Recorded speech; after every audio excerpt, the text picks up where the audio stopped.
Shortly before 9 p.m. on July 7, 2016, Micah Johnson parked his black SUV on Lamar Street in front of El Centro College. The hazard lights were still flashing. He put on a tan body armor vest and headed south towards Main Street. At 8:58 p.m., as demonstrators made their way east on Main Street, Johnson fired his automatic or semi-automatic rifle into a police car and at Dallas police officers who were walking among the protesters. His bullets struck and killed Senior Corporal Lauren Ahrens, Officer Michael Kroll, and Officer Patrick Zamarripa. 3 Dallas officers, Gretchen Rocha, Ivan Saldana, and Jorge Barrientos, and a civilian, Shatamia Taylor, were also injured. Johnson headed north on Lamar and shot the glass doors at one of El Centro's entrances, but he could not get through. 2 El Centro police officers, John Abbott and Corporal Brian Shaw, were behind the doors and were injured. About 50 students and teachers were inside wrapping up class.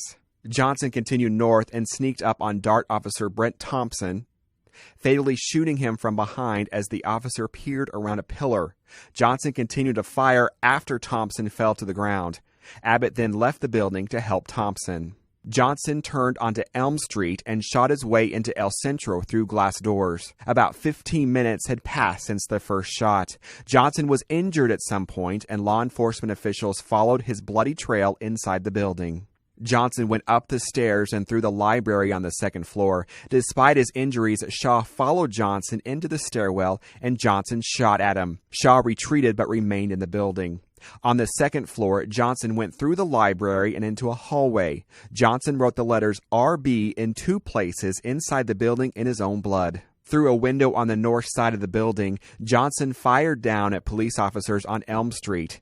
He struck and killed Sergeant Michael Smith as the officer climbed out of his car by 7-Eleven.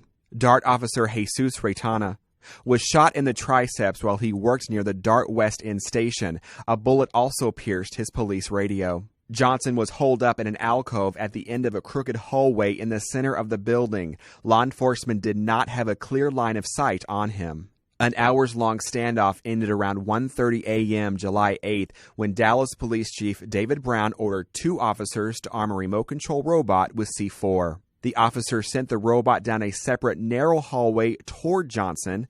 The C4 was detonated and the explosion killed Johnson. 2 handguns and what appears to be a Saiga IZ-240, also called an AK-74, were found with his body.